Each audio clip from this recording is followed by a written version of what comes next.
자, 요한복음 14장 1절에서 7절까지 보겠습니다. 같이 읽습니다. 시작. 너희는 마음에 근심하지 말라. 하나님을 믿으니 또 나를 믿으라. 내 아버지 집에 거할 곳이 많도다. 그렇지 않으면 너희에게 일렀으리라. 내가 너희를 위하여 거처를 예비하러 가노니 가서 너희를 위하여 거처를 예비하면 내가 다시 와서 너희를 내게로 영접하여 나 있는 곳에 너희도 있게 하리라. 내가 어디로 가는지 그 길을 너희가 아느니라. 도마가 이르되 주여 주께서 어디로 가시는지 우리가 알지 못하거늘 그 길을 어찌 알겠사옵나이까. 예수께서 이르시되 내가 곧 길이요 진리요 생명이니 나로 말미암지 않고는 아버지께로 올 자가 없느니라. 너희가 나를 알았더라면 내 아버지도 알았으리로다. 이제부터는 너희가 그를 알았고 또 보았느니라. 아멘. 이제 우리가 14장을 들어오면서 예수님께서 근심하지 말라, 근심하지 말라 이렇게 말씀을 시작하고 있습니다. 당연히 13장에서부터 연결이 되어야만 합니다. 왜 이런 말씀을 하시겠습니까? 제자들이 근심하고 있으니까, 근심하고 있으니까. 이렇게 근심하는 이유가 분명하겠죠. 우리가 지금까지 봐왔던 것처럼 예수님께서 예루살렘 성에 입성하셨습니다. 근데 예루살렘 성으로 들어오는데 제자들은 3년 반 동안 따라다니면서 한 번도 보지 못한 모습을 봅니다.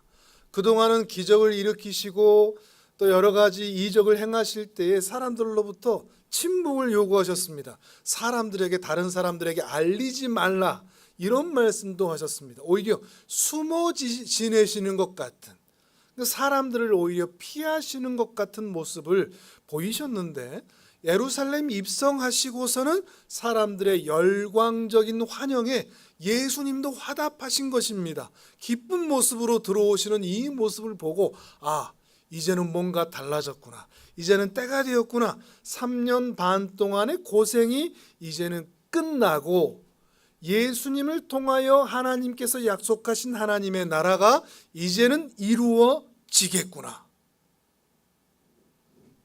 다윗의 나라, 우리가 그토록 꿈꾸던 그 하나님의 나라, 그 나라보다 더 강성한 나라를 이제 예수님께서 이루시겠구나. 정치, 사회, 경제, 국제적으로 모든 것들, 힘든 것들을 주께서 이제 안정시키시고 이스라엘 백성들 가운데 평화를 주시겠구나. 그 가운데 수고하고 고생한 나에게 하나님께서 더 큰 영광의 자리를 또한 주시겠구나. 이런 기대감이 제자들에게 있었던 것 같습니다. 그러니까 제자들이 길 가운데 어떤 논쟁을 하죠? 누가 더 크냐? 누가 더 높은 자리에 앉아야 하느냐? 이런 논쟁을 하는 것이죠. 그 가운데 야고보와 요한은 그 어머니까지 동원을 해서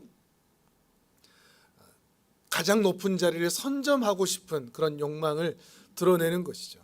근데 이게 제자들만, 그 두 제자의만의 이야기가 아니라 모든 제자들의 공통적인 마음의 욕망이 되었던 것입니다. 제자들이 지금 무엇을 생각하고 있는지, 무엇을 기대하고 있는지 우리는 이런 모습들에서 짐작할 수가 있는 것이죠. 근데 예수님께서 최후의 만찬을 마치고 나서 초특급 찬물을 제자들에게 끼얹습니다. 우리가 지난 시간에 봤던 내용들이죠. 13장 21절을 같이 한번 볼까요? 오늘은 대부분 성경을 찾아볼 겁니다. 13장 21절 같이 읽습니다. 시작. 예수께서 이 말씀을 하시고 심령이 괴로워 증언하여 이르시되 내가 진실로 진실로 너희에게 이르노니 너희 중 하나가 나를 팔리라 하시니. 아멘. 제자들이 좀 당황스러운 거죠. 왜냐하면 예수님이 괴로워하고 있으니까요. 괴로워하고 있다는 것은 자기들이 기대하는 대로 승리, 영광, 기쁨, 감격 이런 모습이 결코 아닌 겁니다. 심지어 제자들 중에 하나가 예수님을 배신하여 판다고 말씀하십니다. 예수님을 판다는 것은 그저 이 이야기가 비극적으로 끝난다는 정도가 아니라 이들 모두가 다, 제자들의 무리들 모두가 다 반역자가 된다는 겁니다. 로마의 반역자가 되어 역모를 꾀한 자가 되어 모두가 다 죽을 수밖에 없는 그런 상태가 된다는 것을 의미하는 것이니 이들 모두가 당황스러울 수밖에 없는 것이죠. 거기다가 심지어 예수님은 하나님 나라의 완성자요 하나님의 약속을 이룰 하나님이 보내신 메시아인데 과연 누가 이 예수를 팔 수 있는가? 여전히 예수가 팔려야 하는 존재라는 것, 이 영광의 날 바로 앞에 여전히 예수가 팔려야 하는 존재이며 누군가 이 예수를 판다는 것이며 또한 누가 대체 예수를 살 수 있다는 말인가? 이런 혼란이 이 제자들 안에 있는 것입니다. 거기다가 예수님께서 이런 말씀까지 하십니다. 자, 33절을 읽어보겠습니다. 33절 시작. 작은 자들아 내가 아직 잠시 너희와 함께 있겠노라. 너희가 나를 찾을 것이나 일찍이 내가 유대인들에게 너희는 내가 가는 곳에 올 수 없다고 말한 것과 같이 지금 너희에게도 이르노라.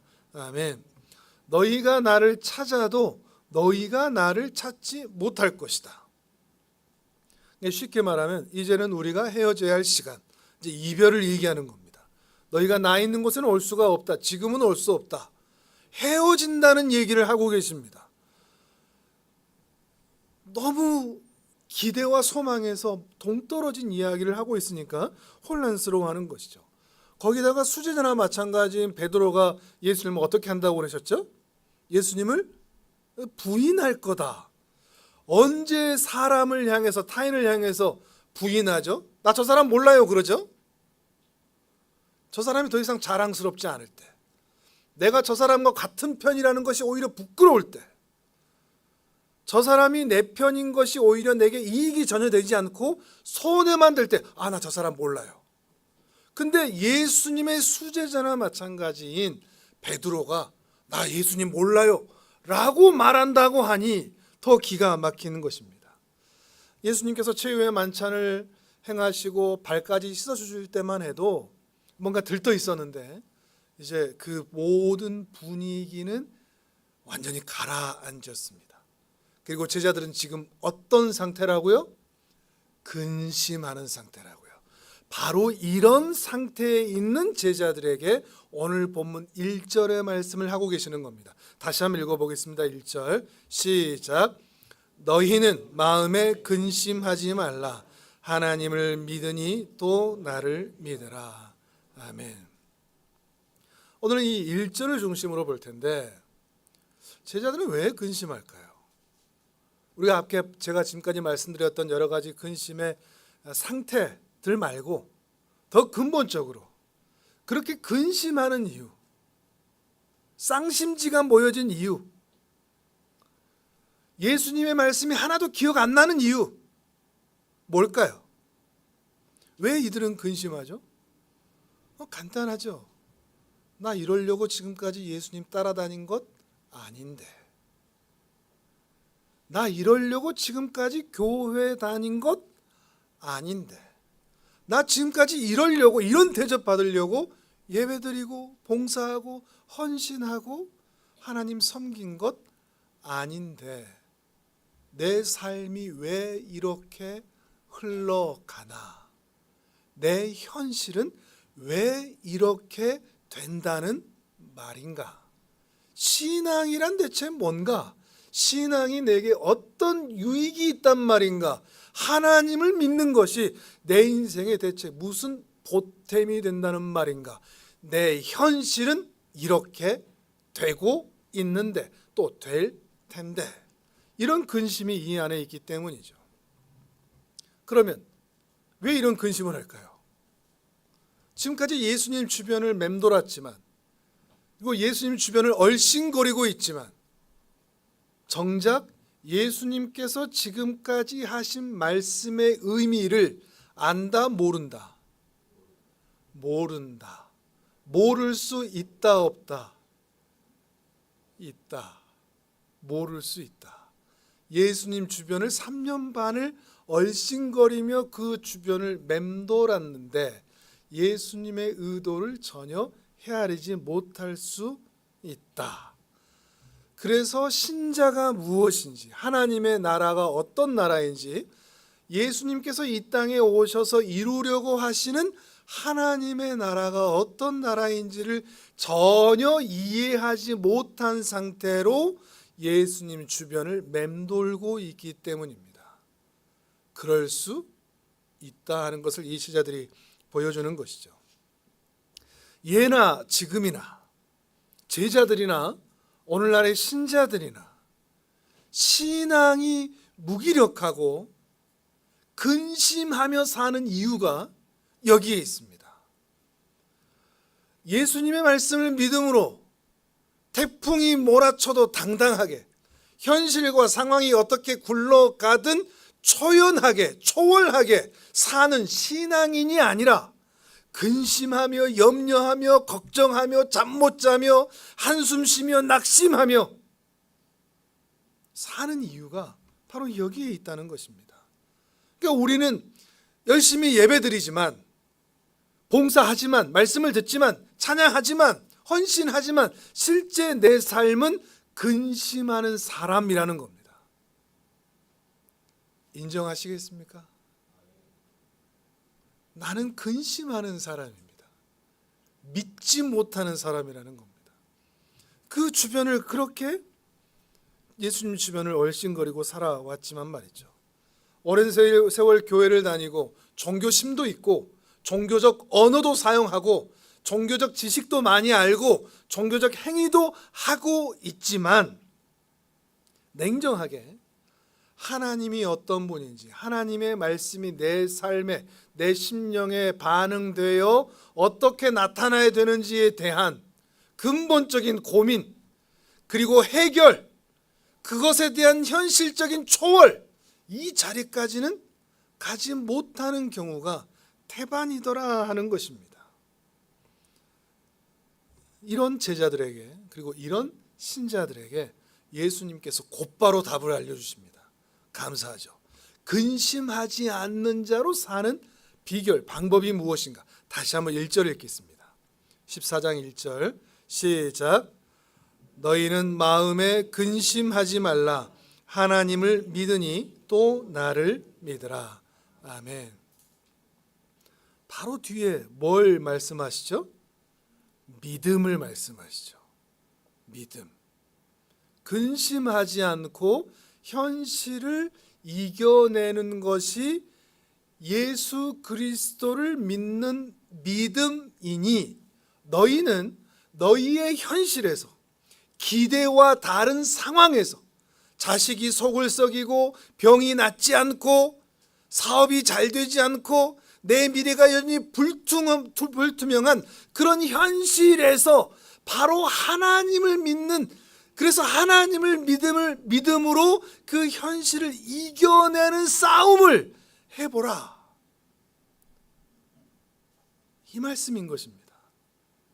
현실을 믿음으로 이겨내보는 싸움. 근심과 걱정과 염려로 당황하고 허둥대지 말고 눈에 보이지 않는 하나님을 눈에 보이는 분으로 제자들 앞에 서 계신 예수님이 그 가운데 계신 것처럼 눈에 보이지 않는 하나님을 하나님의 말씀으로 내 앞에, 옆에, 위에, 아래 늘 함께 계신다고 믿는 믿음으로 너희의 현실 가운데 믿음의 싸움을 하라. 그래서 근심하지 말라. 이 말씀을 하고 있는 겁니다. 자, 마가복음 4장 37절입니다. 마가복음 4장 37절에서 41절까지의 말씀입니다. 요한복음 앞으로 넘기셔야 되겠죠? 마태, 마가복음 4장 37절에서 41절입니다.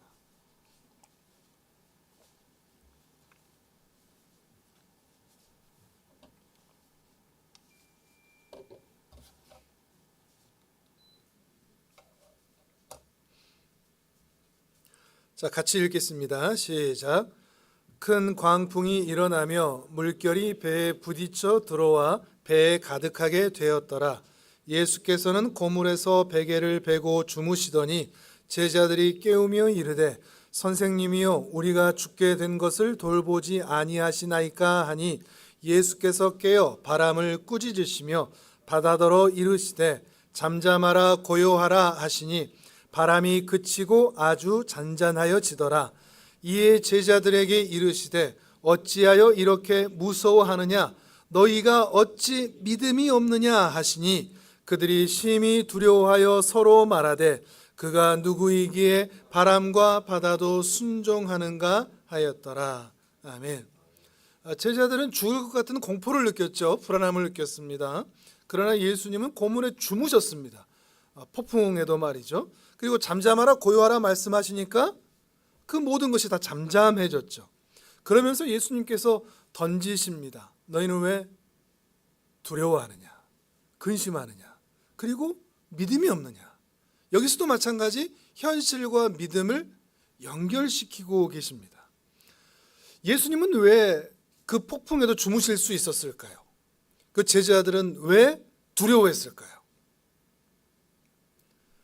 자연적인 현상과 기근, 지진, 우리 인생에서 만나는 아픔, 고난, 힘듦 그 모든 것들은 우리 인생을 뒤흔드는 최종적인 힘이 아니다. 이것을 보여주시는 겁니다. 내가 만나는 인생의 모든 것들은 내 인생을 좌우할 최종적인 힘이 아니다. 오히려 최종적인 힘이 너희와 함께 있다. 그는 폭풍과 풍랑에 흔들리지 않는 분이시다.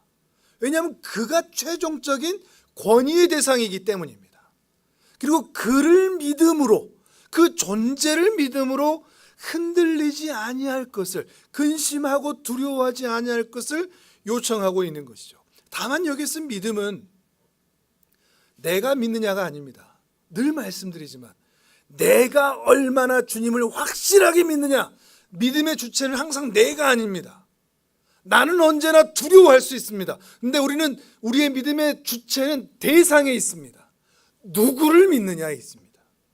예수가 이 풍랑을 잠잠케 할 수 있는 분이냐, 그걸 믿는 겁니다. 내가 얼마나 실패하지 않고 실수하지 않고 의심하지 않고 순도 100%로 믿어야 된다, 이게 믿음이 아니라 나는 늘 실패하고 실수하고 불안해하고 두려워 떨지만 내가 믿는 예수님은 결코 흔들리지 않는 분이시다. 풍랑을 잠잠케 할 수 있는 분이시다. 이걸 믿는 것이 믿음입니다. 그래서 우리는 우리 인생의 최종적인 권위자로 예수 그리스도를 믿고 있는 것입니다.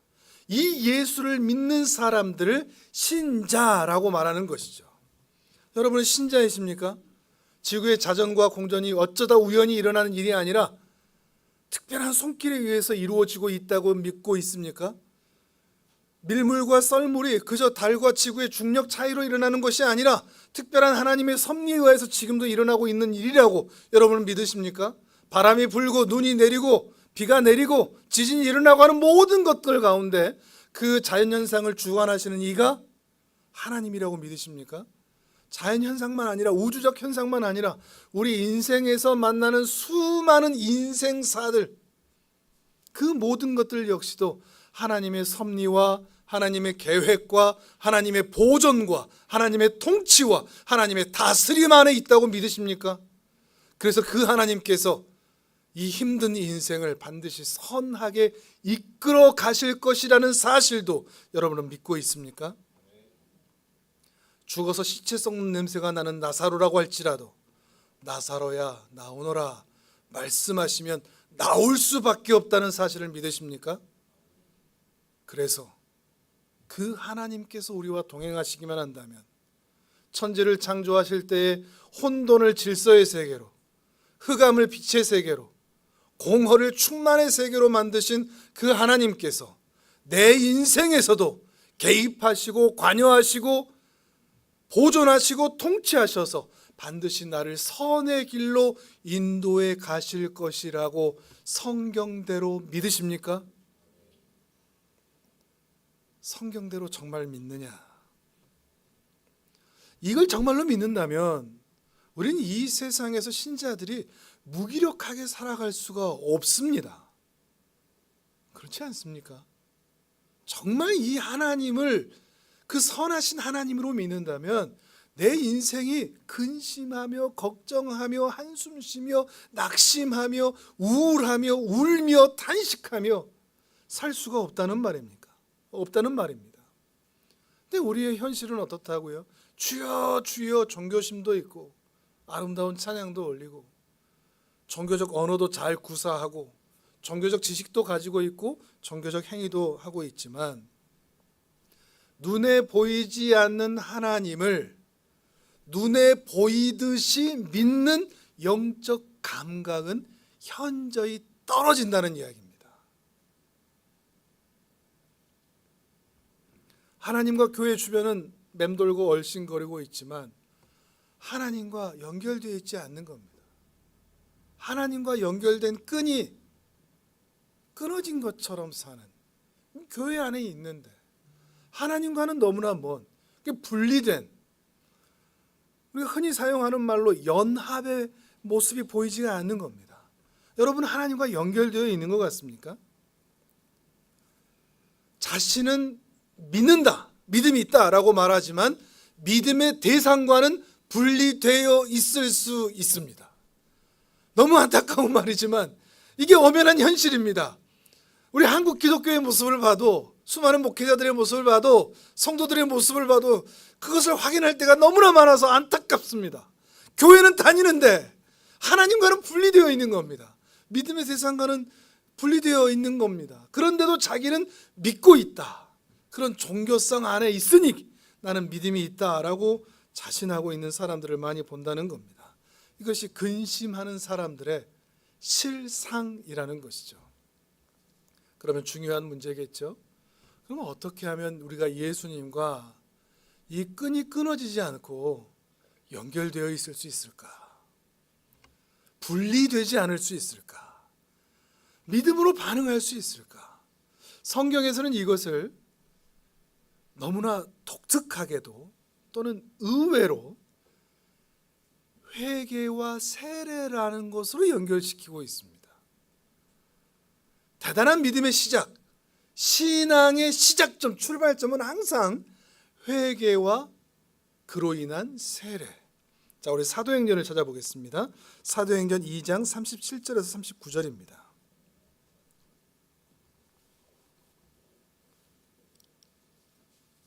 신약 190페이지쯤에 있습니다.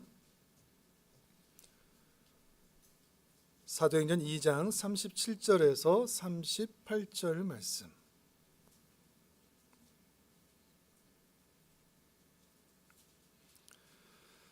자, 같이 읽겠습니다. 시작. 그들이 이 말을 듣고 마음에 찔려 베드로와 다른 사도들에게 물어 이르되 형제들아 우리가 어찌할꼬 하거늘 베드로가 이르되 너희가 회개하여 각각 예수 그리스도의 이름으로 세례를 받고 죄 사함을 받으라. 그리하면 성령의 선물을 받으리니 이 약속은 너희와 너희 자녀와 모든 먼데 사람 곧 주 우리 하나님이 얼마든지 부르시는 자들에게 하신 것이라 하고. 아멘. 베드로는 그 자리에 모여있던 모든 사람들에게 예수 그리스도에 대하여 설교했습니다. 예수님은 어떤 분이신지, 예수님이 이 땅에 오셔서 이루려고 하신 일이 무엇인지, 그리고 그것이 지금 우리 앞에 어떻게 이루어졌는지를 설교했습니다. 그러자 모두에게 설교했지만 각자가 반응합니다. 마음에 찔립니다. 설교는 모두에게 했지만 반응은 각자 했다는 겁니다. 각자 찔리고 각자 회개하고 각자 회개하여 세례를 받았다는 것이죠. 단체로 있지만 단체로 얼버무리고 묻어가지 않았습니다. 조용히 저 사람들이 회개하니까 나는 그냥 뭐 그런가 보다 하고 넘어가지 않았습니다. 각자가 반응했다는 것이 중요합니다. 부모라고 대신 대답해 줄 수 있는 것도 아니고 목사라고 대신 고해성사하면 넘어가 줄 수 있는 것도 아닙니다. 각자가 반응해야 됩니다. 각 개인의 인격이 예수 그리스도 앞에 나는 누구인가, 그 마음이 찔려 회개하여 죄사함을 받아야 한다는 말입니다.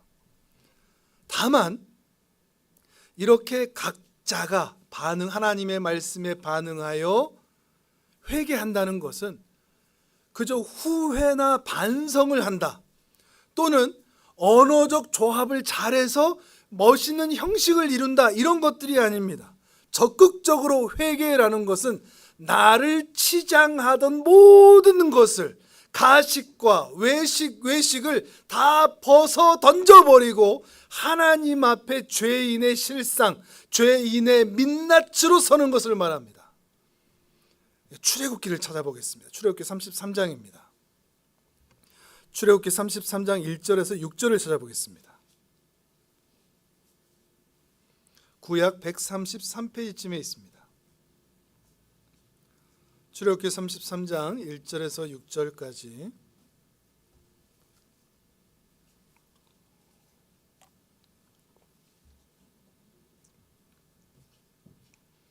자, 같이 읽겠습니다. 시작.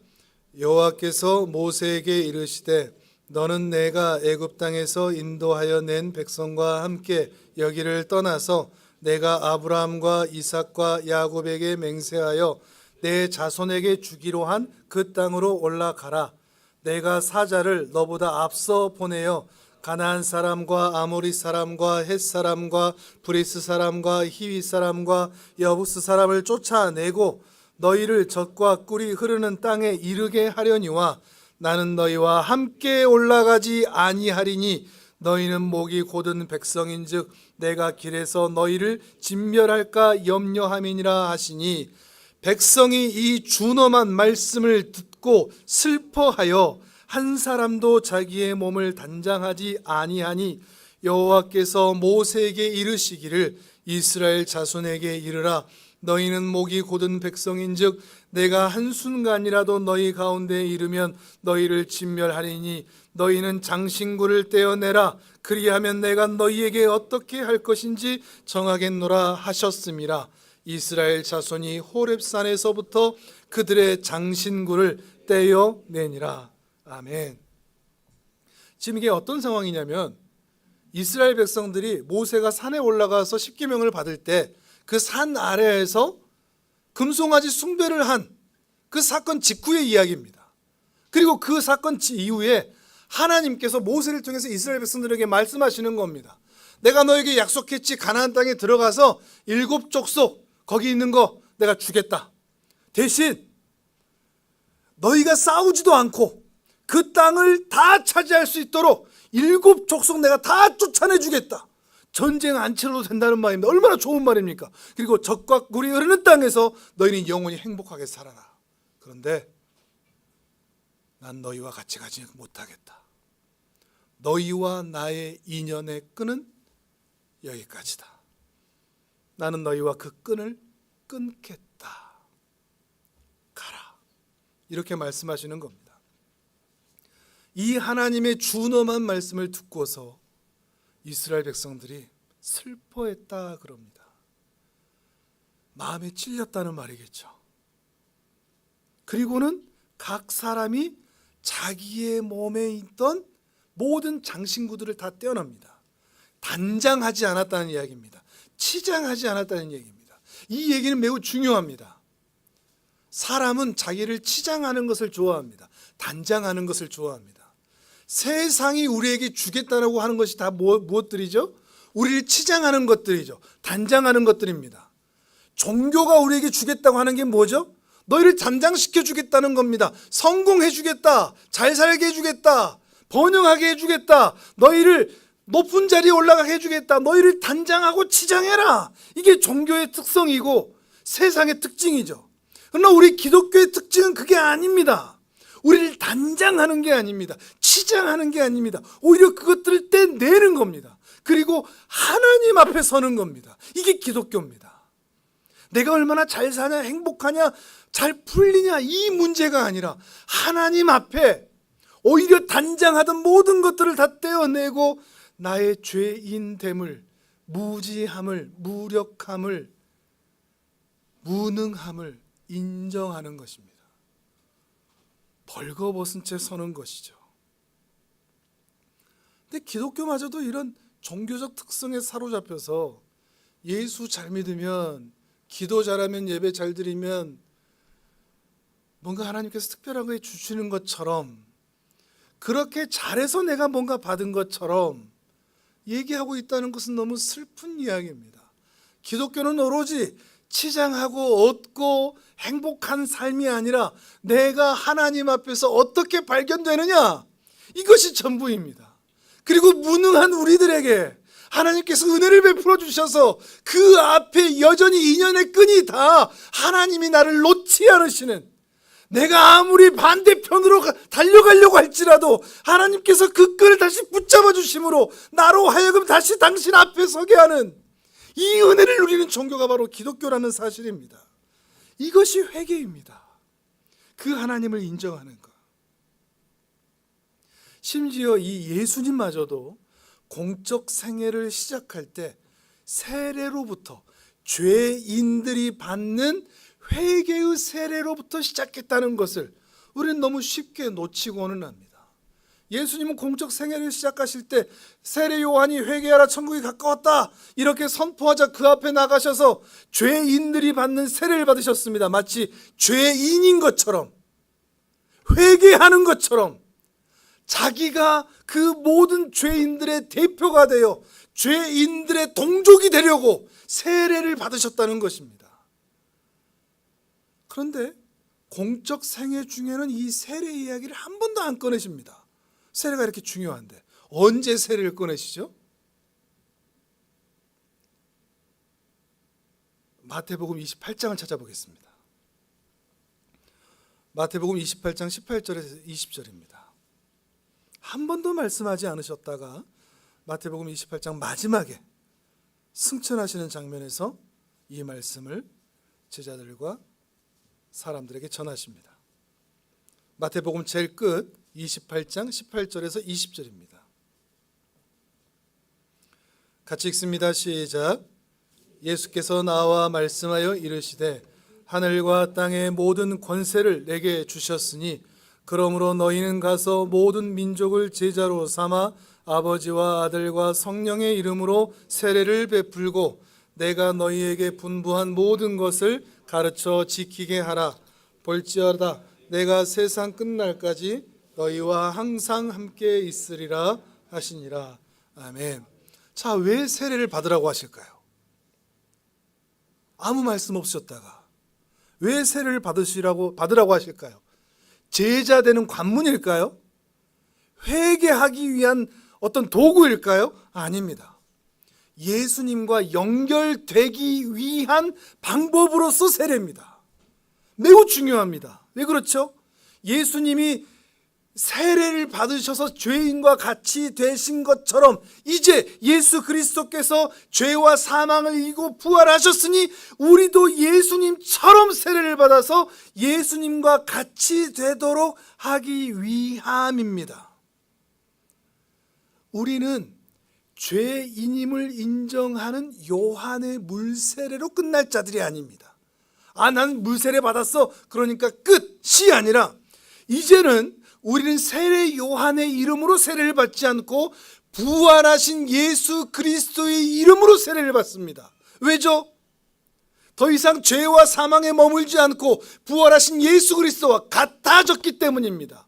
예수님이 우리를 같이 만드셨기 때문에, 우리의 동족이 되어주셨기 때문에, 그가 죄와 사망에서 부활하셔서 우리를 사망의 그문을 아래 두지 않고 영광의 하늘나라로 들어갈 수 있는 그 길을 열어주셨기 때문에 우리는 세례를 받음으로 나도 그와 같이 영광의 나라로 들어가는 자라고 신앙을 고백하는 것이 세례입니다.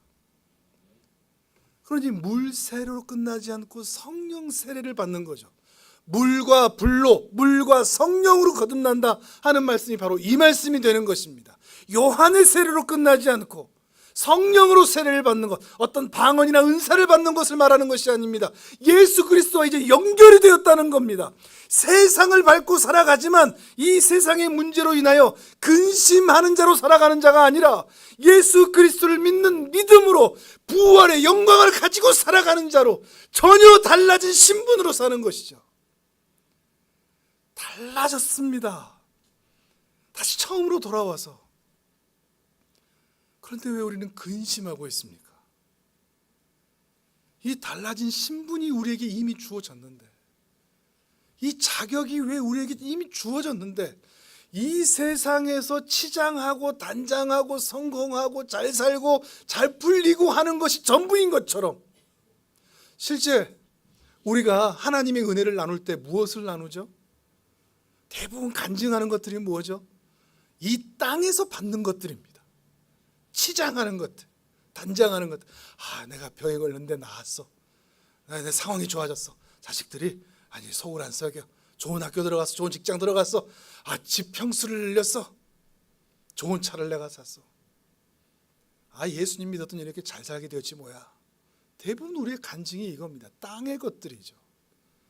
더 큰 것, 더 높은 것, 더 아름다운 것. 나와 같은 죄인을 하나님께서 부르셔서 구원해 주셨어. 이제 나 죄인 아니야. 자유인이야. 난 이 땅에서 오늘 눈 감아도 천국에서 눈뜰 존재야. 이렇게 나를 아름다운 하나님 나라로 들어가게 해주신 것만 해도 감사한데, 세상에 나를 이 땅에 사는 동안 하나님 나라를 위하여 살도록 동참시켜 주시네. 나를 이 하나님 나라에 일하는데 참여시켜 주시네. 이게 얼마나 감사한지 모르겠어. 이 감사를, 이 풍성을, 이 감격을 만나보기가 쉽지 않은 세상이 되어버렸습니다. 이런 감격이 없으니까 세상에 나아가서도 넉넉하지가 않은 겁니다. 왜요? 근심하고 있으니까. 관용을 베풀지를 못하는 겁니다. 연약한 자들에게서 사랑을 베풀지를 못하는 겁니다. 더 실수하는 자들에게서 존중하지도 못하는 겁니다. 왜요? 그냥 급하니까. 내가 잘 먹고 잘 사는 단장하고 치장하는 것이 내 전부가 되어 있으니까. 근데 우리가 그렇게 살고 있다는 것을 우리가 모르는 겁니다. 그러다 보니까 신자들의 삶이 그렇게 멋있지가 않습니다. 세상 사람들이 볼 때 신자들의 삶이 그렇게 부러워 보이지도 않습니다. 교회 다녀도 뭐 별거 없구만. 세상 사람들과 똑같네. 이건 차라리 낫고 세상 사람들보다 못하네. 이런 말을 듣고 있는 것이 현실이죠. 이유가 뭐라고요? 믿음이 없는 겁니다. 다들 근심하며 사는 사람들의 모습이기 때문입니다. 윤리적이지도 않고 도덕적이지도 않고 양심적이지도 않고 상식적이지도 않은, 바라기는 우리 하늘부문교회 그리고 우리 하늘부문교회 모든 성도님들 인생이 좀 멋있었으면 좋겠습니다. 그렇게 되시기를 바랍니다. 사람들이 보고 여러분을 향해서 참 부럽다. 나도 저 사람이 믿는 예수 나도 좀 믿고 싶다. 어떻게 저런 상황에서도 웃을 수 있지? 어떻게 저런 현상에서 상황을 만났는데도 저렇게 넉넉하게 베풀며 살 수 있지? 어떻게 저렇게 초월할 수 있지?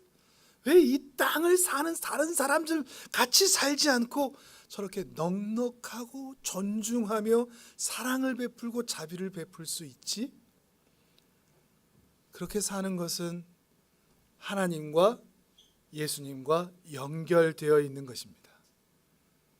그것이 우리의 목표가 되었으면 좋겠습니다. 단장과 치장이 목표가 아니라, 성공과 행복이 목표가 아니라, 하나님과 얼마나 더 끈끈하게 더 묶여 있는가. 하나님의 나를 향한 사랑은 흔들림이 없으니까 이제 우리도 그렇게 하나님을 사랑했으면 좋겠습니다.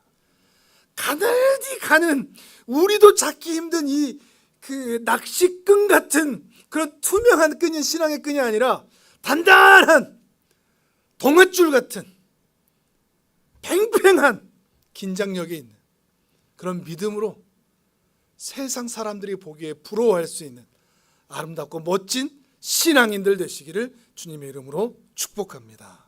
아멘. 우리 신 함께 기도하겠습니다. 하나님,